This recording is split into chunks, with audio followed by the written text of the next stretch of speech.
자, 민법 총칙 제4장 권리의 객체입니다.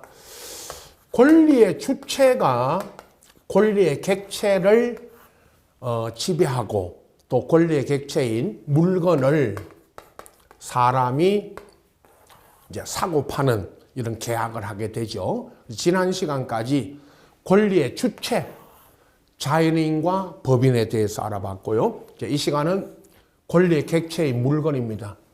물건의 의, 민법에 물건을 직접 규정하고 있죠.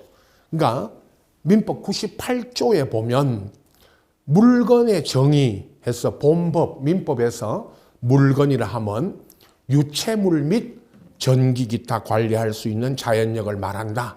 이렇게 규정하고 이건 물권의 객체입니다. 앞 시간에 말씀드린 물권의 객체로서 물건을 규정하고 채권의 객체인 채무자 행위 등은 채권법에서 규정을 하고 있죠. 민법 총칙에서는 물건에 대해서 규정하고 98조에 바로 물건에 대해서 알아보도록 하겠습니다. 물건의 요건입니다. 괄호 3번에요. 첫째, 민법이 이렇게 되어 있죠. 유체물, 우리가 유체물 그러면 유기체가 있는 물건입니다. 고체, 액체, 기체 이야기했죠. 고체, 액체, 기체는 다 유체물입니다. 단 무체물, 어떤 형체가 없는 유체물도 물건이 될 수 있죠. 무체물 하면 전기, 열, 빛 이런 걸 말합니다. 전기도 사람이 관리할 수 있기 때문에 전기라는 것도 물건입니다. 전기라는 건 우리가 눈으로 보거나 만질 수 없는 무체물이지만 인간이, 사람이 관리할 수 있기 때문에 물건으로 분류하지요. 그리고 관리할 수 있는 자연력이어야 됩니다. 관리가 가능한데요. 전기는 관리가 가능하지만 관리할 수 없는 물건 있죠. 이건 민법의 물건이 아닙니다. 해와 달, 별인데 하늘에 떠 있는 태양 그리고 달, 별은 우리 인간이 아직 관리할 수 없죠. 직접. 그래서 해와 달, 별 같은 것은 민법상 물건이라고 할 수가 없습니다. 다음 외계의 일부인데 거기 외계의 일부라는 것은 사람의 신체는 물건이 아닙니다. 사람의 신체가 아닌 외계의 일부여야 됩니다.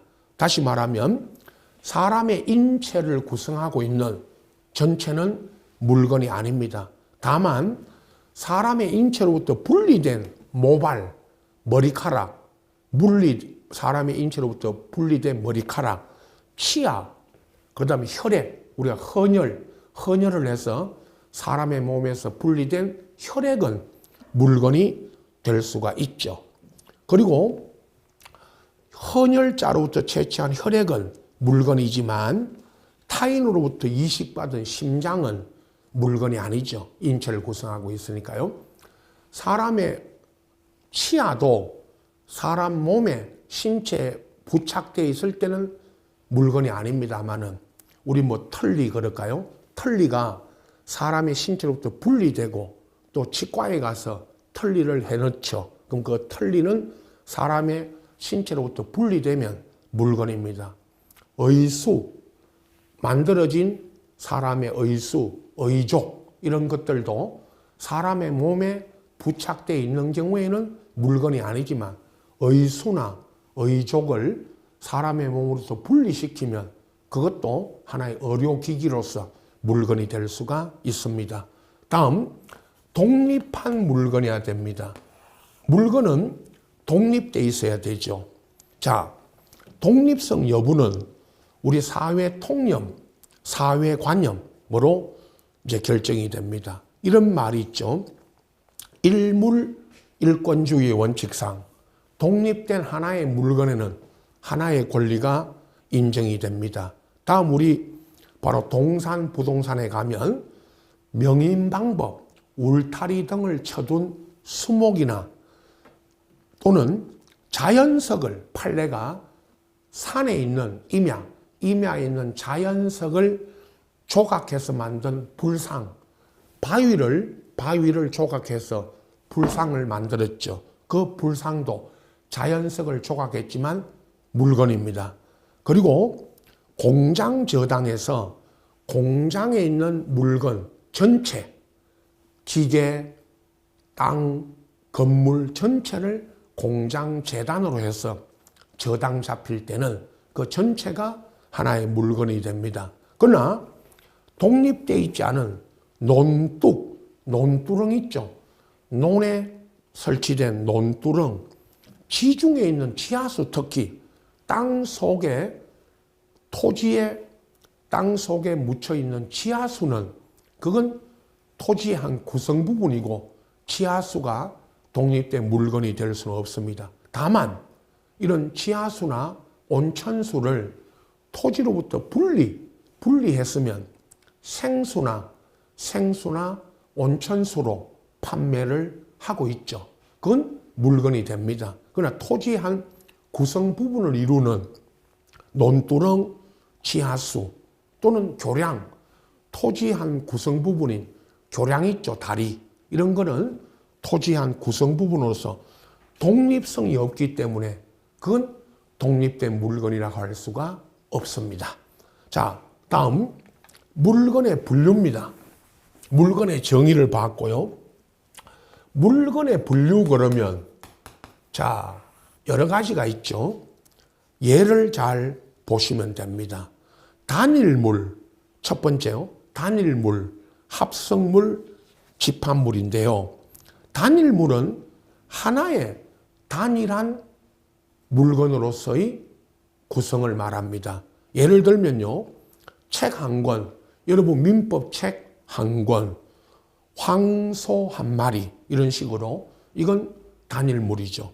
합성물은 여러 개의 물건들이 각각의 개성을 잃지 않고 결합해서 물건의 형태를 이루는데 여러분 건물은 목재와 시멘트와 철근 등등으로 구성되어 있죠. 건물. 그리고 자동차는 여러 가지 부품으로 구성된 하나의 물건입니다. 보석 반지와 보석을 결합시켜서 보석 반지를 만들었다면 이건 합성물입니다. 그죠? 이런 식으로 단일물, 합성물 이렇게 나누죠. 다음 집합물이 문제입니다. 집합물은 말 그대로 다수의 물건이 집합이 되어서 하나의 물건으로 되는 건데 공장 안에 있는 설비 전체, 방금 말씀드린 여러 기계가 공장 안에 토지 건물도 있지만 그 공장 안에 여러 기계들이 결합되어 있죠. 양어장에 있는 물고기, 우리 양식장, 양어장에 있는 뱀장어 같으면 수많은 뱀장어 전체, 그리고 도서관에 있는 장서, 도서관에 있는 책, 여러 책들이 있죠. 그 책 전체를 집합물이라고 합니다. 원칙적으로 그 위원회 보면 집합물은 하나의 물건은 아닙니다. 여러 물건들이 집합되어 있기 때문에요. 하나의 물건은 아니지만 다만 집합물도 하나의 물건으로 취급할 필요성이 있고 공시 방법이 갖춰졌다. 예를 들면 공장 재단하면 공장 안에 있는 전체의 재산 집단, 그리고 광업재단, 광산에 있는 전체의 재산의 집단, 그리고 등기된 수목, 등기가 되어 있는 수목 전체, 임목이라 하죠. 바로 다음에 나옵니다. 부동산에서 등기된 수목의 집단 등도 이걸 저당 잡을 때는 공장재단 저당, 광업재단 저당, 등기된 수목으로서의 임목 저당, 이런 경우에는 이런 집합물이 하나의 물건으로 취급될 수도 있죠. 자, 원칙은 집합물은 하나의 물건은 아니지만 공시 방법을 갖추고 있다면 하나의 물건이 될 수도 있다는 사실을 아셔야 됩니다. 자, 판례 하나 볼까요? 그 디귿에 판례는 양만장, 양어장입니다. 고기를 양식하는 양만장이 양어장 내에, 양식장 내에 있는 뱀장어 등 어류 전부, 그러니까 하나의 양어장 안에 수만 마리의 뱀장어들이 자라고 있죠. 그 전부에 대해서 양도담보 계약을 체결한다면 그 뱀장어 전체가 하나의 집합물로서 물건이 될 수 있다는 겁니다. 양식장, 양어장을 경영하는 사람이 돈을 빌리면서 돈 1억을 빌리고 이 돈을 못 갚으면 이 양어장, 양식장 내에 있는 뱀장어 전체를 양도담보로 뱀장어 전체를 양도해 주겠다, 넘겨주겠다. 그게 양도담보입니다. 그러면 돈 1억을 빌리면서 뱀장어 전체를 양어장 내에 있는 전체를 양도해 주겠다고 계약을 했다면 그 뱀장어 전체가 집합물이지만 하나의 물건이 될 수가 있다는 뜻입니다. 다음, 강학상. 그런데 강학상 하면 학문적 학자들이 분류하는 거지만 최근에 이런 문제 한번 나왔죠. 융통물, 불융통물 이런 식으로 구분하시면 됩니다. 융통물은 우리 사법상 여러분들이 거래할 수 있는 물건, 대부분의 물건은 융통물이지만 불융통물 보세요. 불융통물은 우리가 거래할 수 없는 물건이죠. 예를 들면 관공서 건물은 공용재산으로서 관공서가 갖고 있는 건물은 거래가 안 되죠. 그리고 공공용물로 도로 하천, 문화재, 불법적인 무기, 불법 무기는 불법적으로 거래하지만 그건 거래가 아닙니다. 불법이죠. 아편, 마약. 근데 마약은 여러분 불법물이기 때문에 마약 아편은 융통물입니까?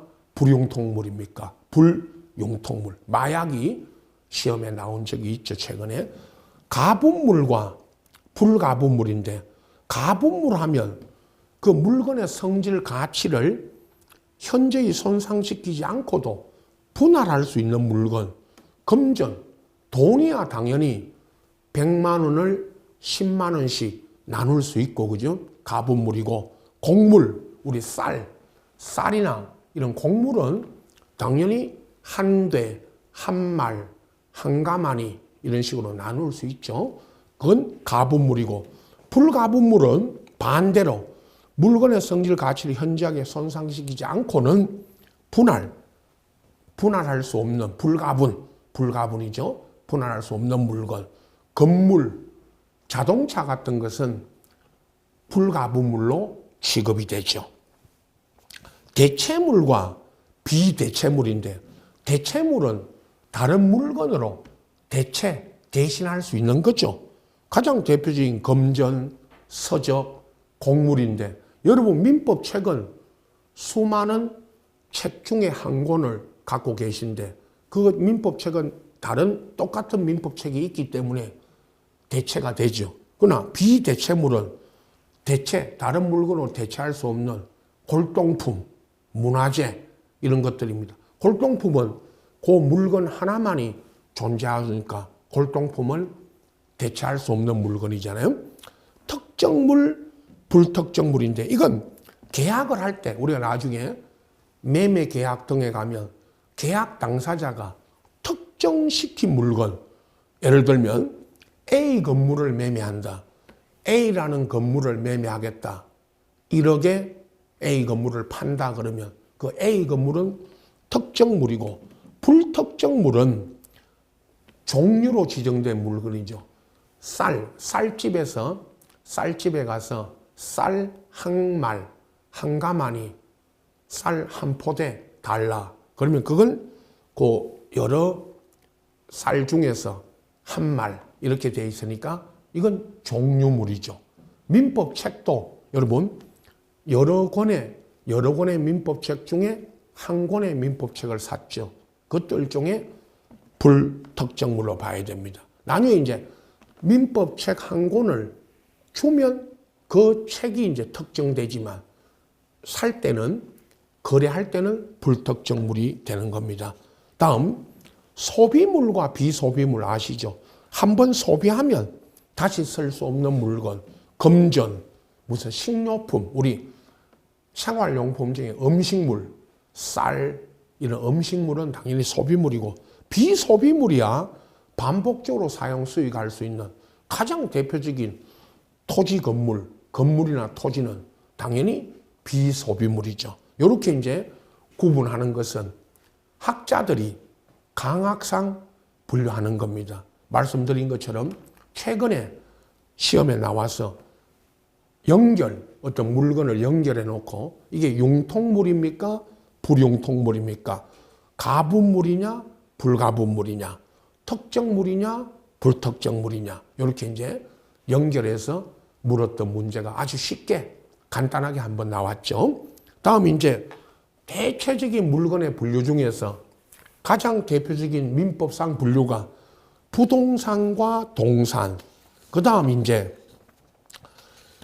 주물과 종물, 원물과 과실, 이렇게 이어집니다. 대표적인 부동산과 동산입니다. 마찬가지 민법 99조에 의해 민법은 토지와 그 정착물은 부동산이고 그 밖의 물건을 동산이다 이렇게 규정하고 있습니다. 동산과 부동산을 구분하는 것은요, 쭉 설명드리고 맨 끝에 가면 왜 구분하는지 표가 있습니다. 그 공시방법, 물권법에 가면 부동산, 동산의 무슨 공시방법이나 등등에서 차이가 납니다. 그 나중에 물권법에서 설명드리겠지만 동산, 부동산을 왜 구별하는지 그 나중에 끝에서 맨 마지막에서 설명드리고, 우선 바로 부동산입니다. 늘 그림이 이렇죠. 토지와 건물 외에도 부동산 취급을 받는 것이 여러 가지가 있습니다. 가장 대표적인 부동산이 토지 아닙니까, 여러분? 제가 늘 그리는 이거. 토지는 한 필지 등 토지대장 등에 등록되어 있는 한 필지가 하나의 부동산이 되는 거죠. 그리고 토지에 이제 정착되어 있는 물건 중에 부동산인 것이 어떤 것이냐라고 이제 설명에 들어갑니다. 자, 토지 다 알고 계시죠? 토지는 하나의 부동산입니다. 그리고 우리 민법은 토지 소유권은 정당한 범위 내에서, 이익 있는 범위 내에서 지면에 상하에도 미친다고 되어 있습니다.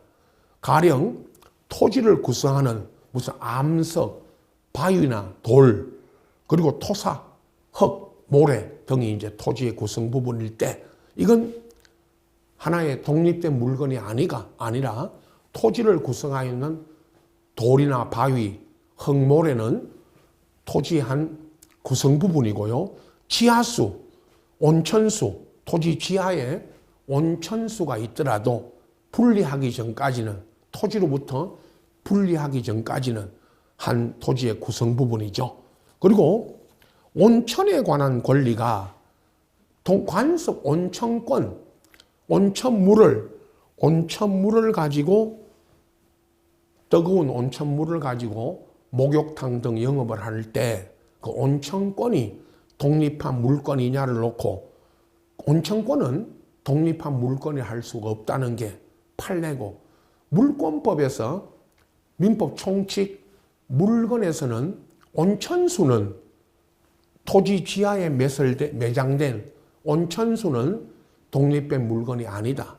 또 물권법에 가면 이 온천권이 독립한 물건이냐, 관습법상으로도 물건이 할 수 없다는 거 아시고, 다만 지하에 매장된 광물, 자, 채굴되지 않은 광물은 우리 헌법에 지하에 매설되어 있는 광물, 지하 자원은 국유다. 여러분 땅에, 여러분 토지 지하에 광물이 매설되어 있다.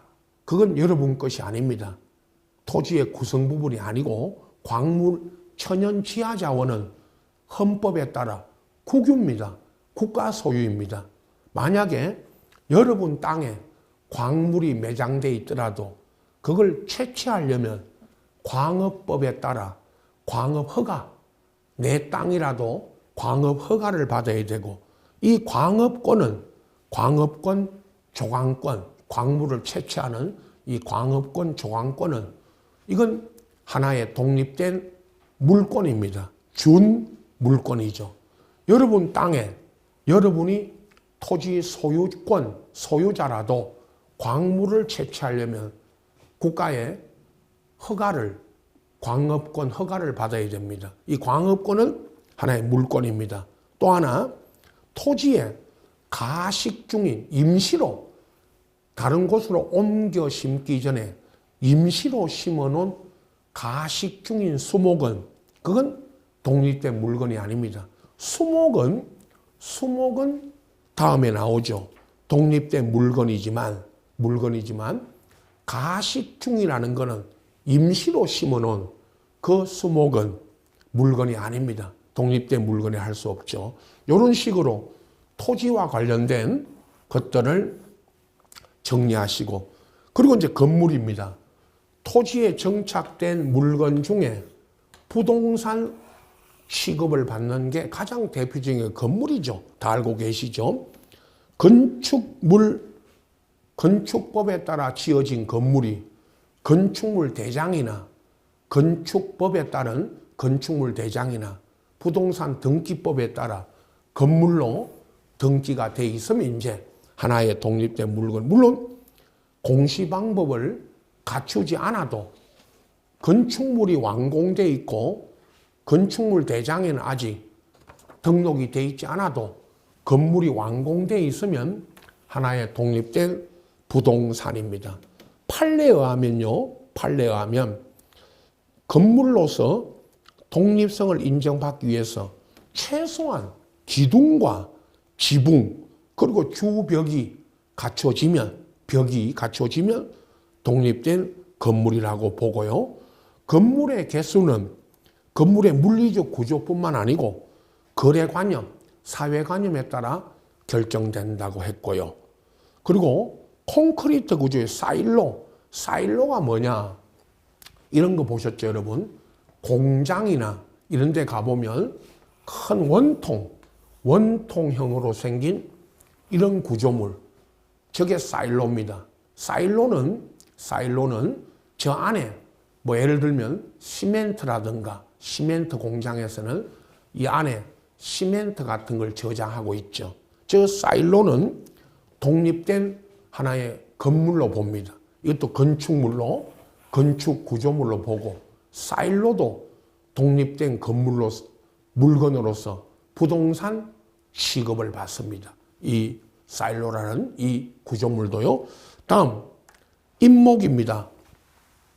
임목하면 여러분, 수목 중에서 나무죠. 수목 중에서 등기된 수목, 임목에 관한 법률 적어드렸죠.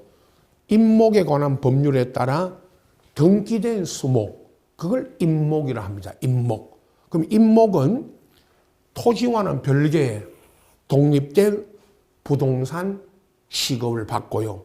소유권과 이게 임목이 등기된 수목인 임목은 소유권과 등기가 돼 있기 때문에 저당권의 목적이 될 수가 있습니다. 소유권과 저당의 목적. 그리고 미분리의 과실인데, 여러분, 미분리의 과실은 명인 방법을 갖추면 토지로부터 독립된 하나의 물건으로 취급됩니다. 사과나무에 달린 사과, 배나무에 달린 배, 감나무에 달린 감, 이런 것들이 미분리, 아직 분리하지 않으면 독립된 취급을 받는, 여기 명인 방법이 울타리 이런 걸 말한다고 그랬죠. 명인 방법이. 이 과수원에 가면 당연히 울타리가 있고 무슨 과수원을 표시하는 무슨 뭐 말뚝이 쳐져 있거나 말뚝을 박아서 줄을 치거나 있죠. 그게 명인방법입니다. 그러면 명인방법을 갖춘 수목이나 미분리의 과실, 사과나무에 달려있는 사과밭 전체에 있는 그 사과가 하나의 독립된 부동산이 됩니다. 물론 이건 명인방법을 갖춘 것이기 때문에 독립된 부동산이지만 소유권의 객체는 되고 저당, 등기가 되어 있지 않으니까 명인방법은 저당의 목적은 될 수가 없죠. 그리고 명인방법을 갖춘 수목의 집단이나 미분리의 과실을 제가 늘 예를 드는 거 있죠. 밭대기, 중간 상인들이 시골 과수원에 와서 사과나무에 달려있는 사과만 밭대기로 매매합니다. 그래서 사가지고 미리 그걸 나중에 가을에 사과를 따서 이제 판매하죠. 그럼 사과나무를 과수원을 매매한 게 아니고 사과나무에 달려있는 사과만 밭대기로 매매했을 때 그건 독립된 부동산으로 취급이 되고 부동산으로서 이게 거래가 되는 것입니다. 미분리의 과실과 명인방법을 갖춘 수목의 집단 말이죠. 다음 농작물이죠. 대표적인 또 부동산 중에 이 농작물은 독립된 부동산으로 취급됩니다. 농작물 하면 밭에 논인의 밭에 심어져 있는 벼, 보리, 고추, 마늘, 양파 이런 농작물들도 밭대기로 거래하죠. 요즘 저 미분리의 과실처럼 중간 상인들이 밭대기로 이 농작물 전체만 사게 됩니다. 배추밭에 있는 배추를 밭대기로 사서 그걸 출하해서 중간에 마진을 남겨서 중간 상인들이 영업하죠. 그와 같이 농작물 전체가 토지에 정착되어 있는 물건으로 이거 부동산입니다. 유명한 판례 있죠. 하나. 남의 땅에 갑이라는 사람 토지에 아무런 허락도 없이 성낙도 없이 남의 땅에 농작물을 경작했을 때 이 농작물 소유권이 누구에게 있느냐를 놓고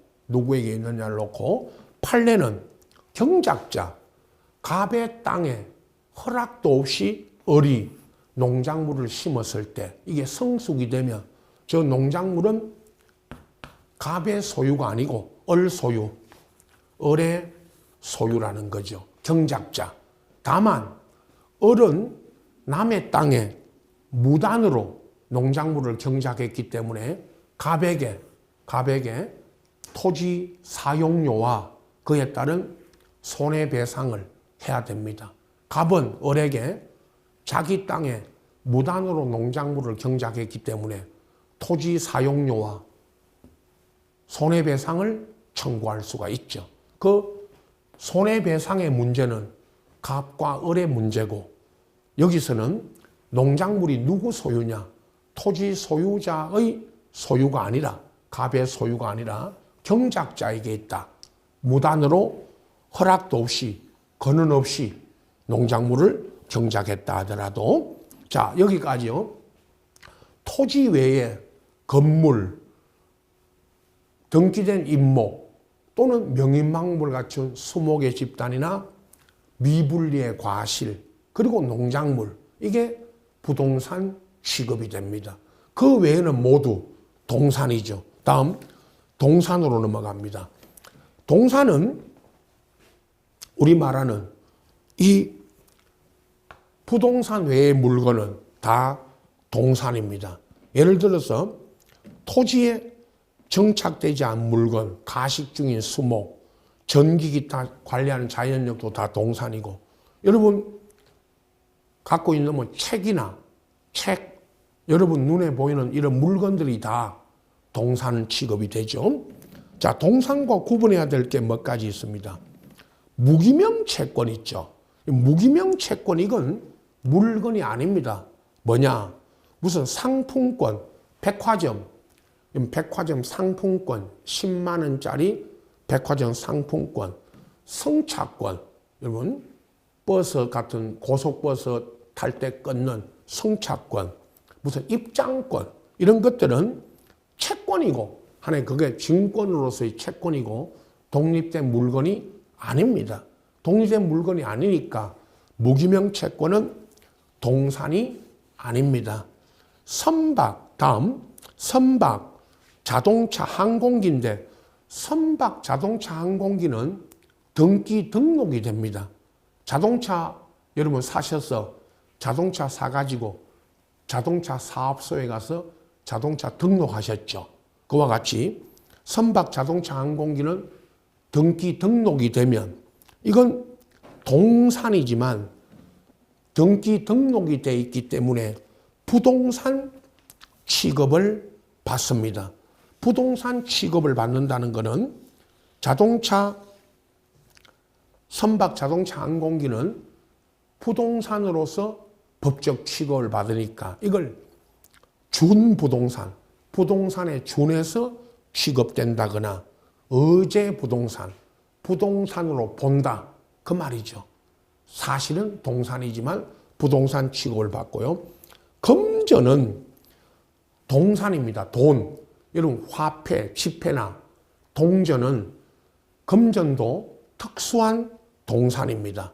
그래서 동산으로 취급되지만 돈을 잃어버렸을 때 누가 여러분 돈을 훔쳐갔을 때 돈 100만 원을 훔쳐갔을 때 이건 물권적 청구권이나 또는 금전에 대해서는 우리 물권법에 가면 물권적 청구권이나 선의취득이 인정은 안 됩니다. 그러나 여기서는 금전도 돈도 동산으로 취급된다는 거 아시고 또 하나 문제되는 게 사람의 사체, 유체, 사람이 돌아가신 후에 그 사람의 사체를 말합니다.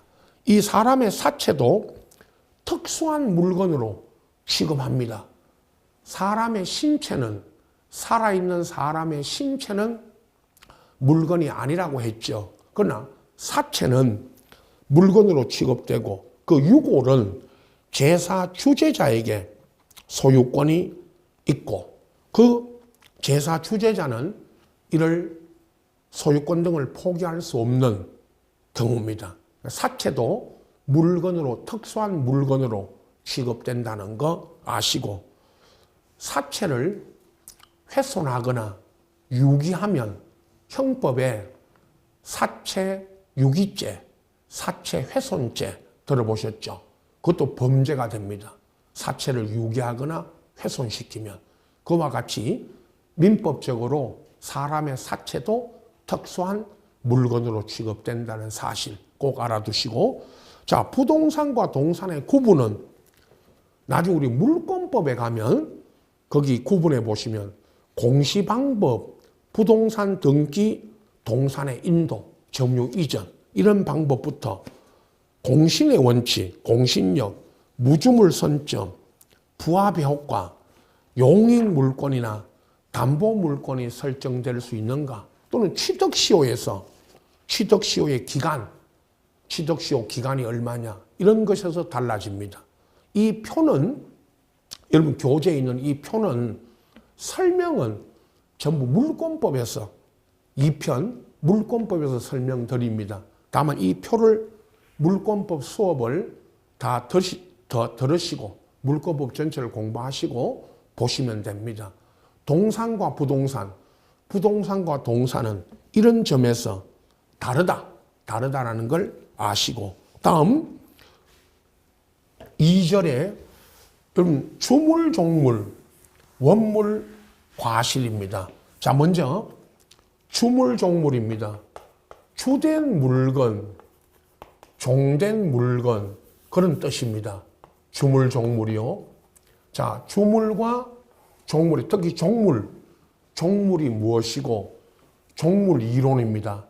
주물, 종물을 규정하는 것은 원칙적으로 주물이 처분되면 종물도 따라간다. 종된 물건도 그런 뜻에서 민법에 규정하고 있죠.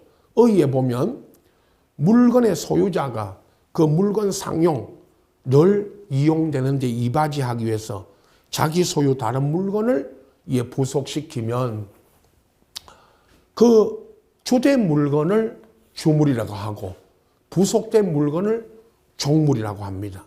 가장 대표적인 예가 판례에 하면 주유소 건물, 주유소 건물이 주물, 주유기, 기름 넣는 주유기, 그게 종물.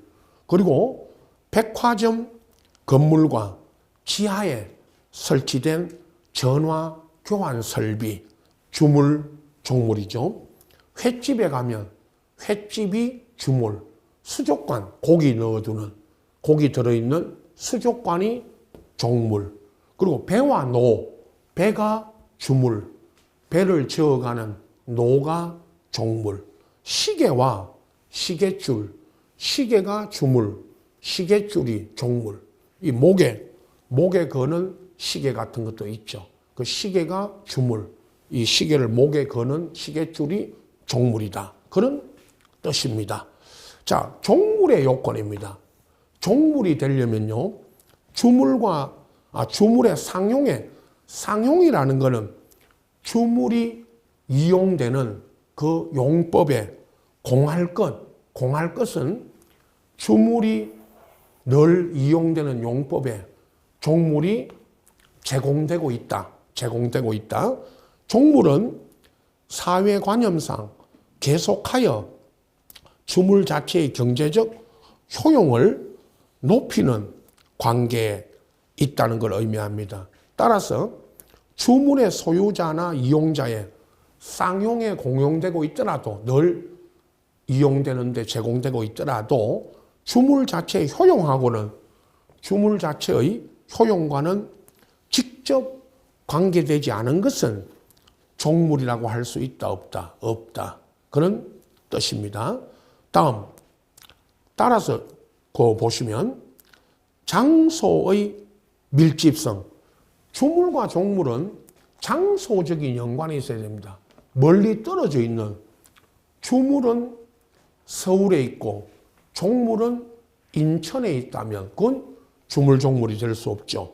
주물과 종물은 밀접한 장소적 관련성이 있어야 됩니다. 다만 일시적으로 분리했더라도, 일시적으로 종물이 다른 곳에 있더라도 나중에 주물과 결합이 되면 그건 또 종물이 될 수가 있죠.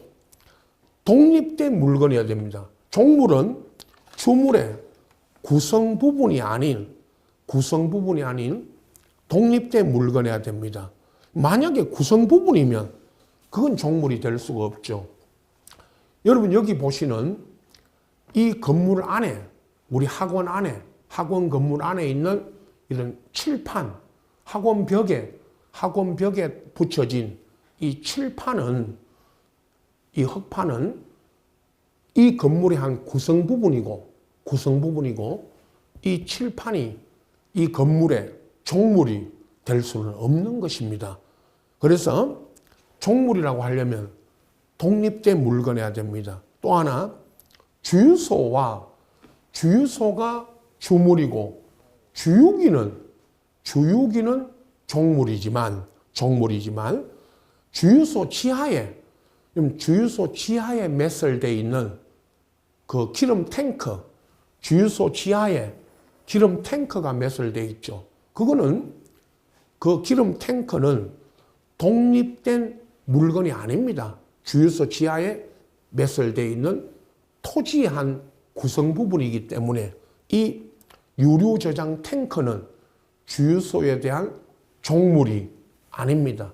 자, 주유소와 주유기는 주물, 종물이지만 주유소 지하에 매설된 유류 저장 탱크는 종물이 아닙니다. 다음, 주물과 종물이 동일한 소유자, 같은 사람, 여러분이 주물, 종물을 다 소유하고 있어야 됩니다. 다른 사람 소유의 물건은 종물이 될 수 있다, 없다? 없다. 제3자 소유 물건은요. 다음, 주물, 종물을 구분하는 것은 주물이 처분되면 원칙적으로는 종물도 따라간다는 백조 이항에 의한 것입니다.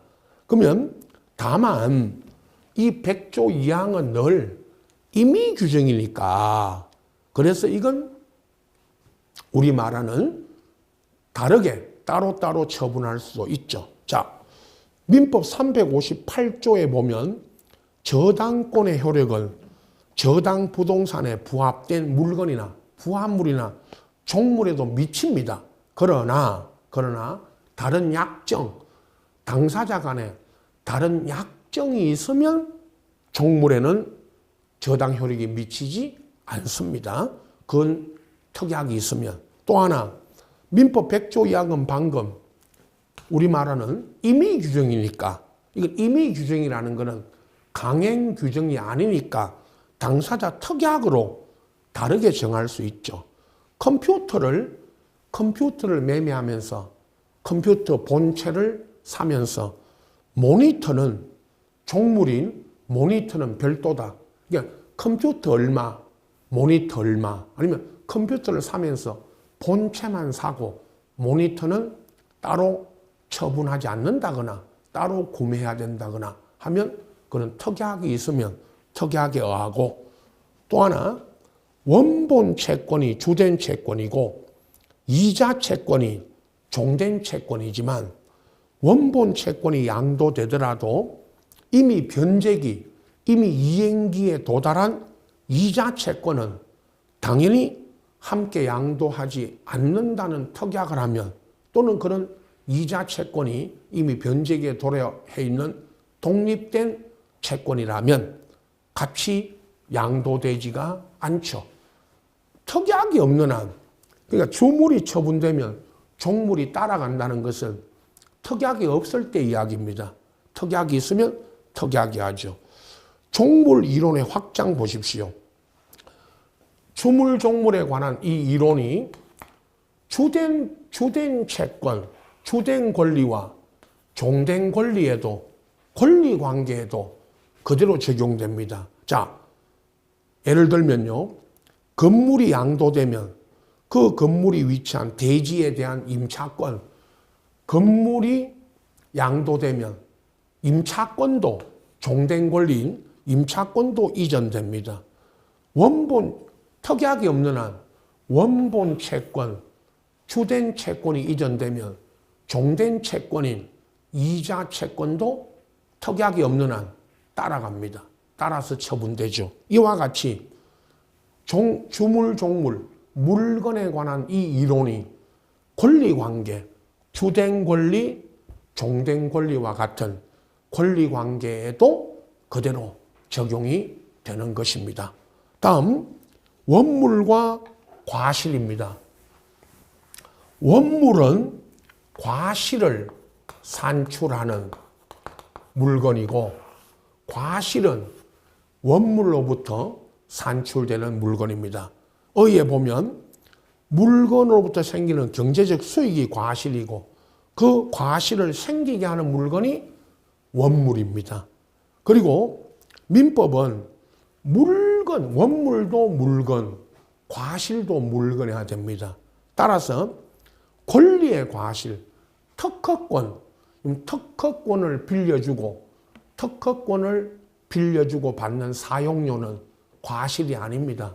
그 2번에 특허권은 물건이 아닙니다. 발명 특허권은 하나의 권리이지 물건이 아닙니다. 그럼 특허권을 빌려주고 받는 그 사용료는 특허권 자체가 물건이 아니기 때문에 그 사용료는 과실이 아닙니다. 다음, 민법은 천연과실과 법정과실로 나눕니다. 천연과실은 말 그대로입니다. 천연과실, 물건의 용법에 의해서 수취하는 산출물입니다. 과수의 열매, 사과나무가 원물이고 사과나무에서 따낸 사과, 배, 감, 이건 과실입니다. 젖소의 우유인데 젖소를 키우고 젖소가 원물이고 젖소로부터 얻는 우유, 짜낸 우유가 과실입니다. 가축의 새끼인데 자, 암소가 낳은 암소가 원물, 암소가 낳은 송아지가 과실입니다. 그게 천연 과실입니다. 자, 방금 앞에서 제가 미분리의 과실, 사과나무에 달려있는 사과는 명인방법을 갖추면, 울타리 등 명인방법을 갖추면 독립된 뭐로 취급됩니다. 물건으로. 이게 소유권의 객체가 되죠. 그리고 천연과실은 누가 수취하느냐? 원물의 소유자. 천연과실은 원물로부터 분리하면 원물의 소유자가 천연과실의 소유권을, 권리를 취득하죠. 다만 이는 임의 규정이고 다른 특약이 있으면 특약에 의합니다만은 원칙은 원물의 소유자가 천연과실을 수취합니다. 다만 과실 수취권자가 원칙은 소유자지만 우리 물권법에 가면 그 동그라미 4번의 이야기가 물권법에 가면 선의의 점유자나 지상권자 등도 어떤 원물을 빌린 사람이 과실을 취득할 수도 있죠. 점유권에 가면 점유자의 과실 수취권이라는 게 있습니다. 그건 전체가 다 물권법에 가서 물권법에서 설명을 드릴 겁니다. 물권법, 채권법에서 원칙과 예외만 구분하십시오. 여기는 원물에서 산출되는 과실은 원칙은 원물의 소유자가 과실 수취권을 가지지만 예외적으로 과실 수취권이 있는 선의의 점유자 그리고 임차인, 저 원물에 대한 무슨 임차인, 지상권자 등이 과실 수취권을 갖는 경우도 있다라는 거 아시고 물권법, 채권법에서 설명드릴 겁니다. 다음 법정과실입니다. 법정과실은 물건의 사용 대가로부터 받는 금전 기타 물건입니다. 임대차에서 토지를 빌려주고 받는 차임, 월세나 지료, 건물을 빌려주고 받는 월세, 차임, 보증금 얼마에 월세 얼마, 이게 다 법정과실이고, 원금, 돈 1억을 빌려주고 받는 이자도 과실이죠. 돈 1억이 원금, 원물, 매월 얼마씩 주기로 하는 이자가 과실입니다. 자, 그러나 2번, 법정과실의 2번, 원물과 과실은 모두 물건이어야 되기 때문에 물건의 사용 대가가 아닌 특허권을 빌려주고 받는 사용료는 과실이 아니라고 했고요. 또 3번에 근로자 임금, 여러분이 한 달간 일하고 받는 임금은 과실이 아닙니다. 한 달간 일한 게 노동력을 제공한 건 물건이 아니죠. 그리고 주식을 갖고 있으면 배당금, 여러분 무슨 주식을 사두면 주식을 갖고 계시면 1년에 얼마씩 배당금이 나오죠. 주식은 물건이 아닙니다. 주식은 하나의 권리일 뿐입니다. 그래서 주식을 갖고 있으면 받는 배당금도 과실이 아닙니다. 자, 법정과실의 수치인데 법정과실은 수취할 권리의 존속기간 일수가 뭐냐? 매월 얼마씩 주기로 하면 매월 얼마씩 줘야 되고 1년에 얼마씩 주기로 하면 1년에 얼마씩 줘야 되죠. 그걸 권리의 기간의 일수로 취득한다. 그 말이고요. 법정과실에 관한 민법의 규정도 임의 규정이니까 이 규정도 위에 102조가 임의 규정이니까 다른 특약이 있으면 특약이 하고요. 또 나중에 이거 있죠. 우리 매매 계약이 있고 그 6번에 인도하지 않은 목적물로 생긴 과실은 인도하기 전까지는, 자, 건물을 팔았죠. 여러분이 건물을 팔았다면 그 건물을 인도하기 전까지는 과실을 누가 가지고요? 매도인이. 그럼 물건이 인도되면, 건물이 인도된 후부터는 매수인이 과실을 갖게 되겠죠. 그걸 민법 587조에 규정하고 있습니다. 자, 원물과 과실에 대한 규정도 과실이냐 아니냐 꼭 구분하셔야 되고, 이 과실을, 천연 과실은 원칙이 누가 수취하고 법정 과실은 원칙이 누가 가지는지, 그걸 민법에 규정을 하고 있습니다. 다만 특약이 없는 한 민법에 규정이 하고, 특약이 있으면 특약에 따르니까 주물종물, 원물 과실도 출제 빈도가 상당히 높습니다. 이 물건에서 꼭 두 문제씩 출제되고 있는데, 부동산, 동산, 주물종물, 원물 과실 잘 비교 또는 구분하시고, 자, 이제 5장, 오늘 마지막 시간에는 5장 권리의 변동, 이제 권리의 주체와 객체 간에 어떤 권리 변동이 일어나는가에 대해서 알아보도록 하겠습니다. 자, 10분간 쉬었다가 제5장 권리의 변동으로 가서 알아보도록 하겠습니다.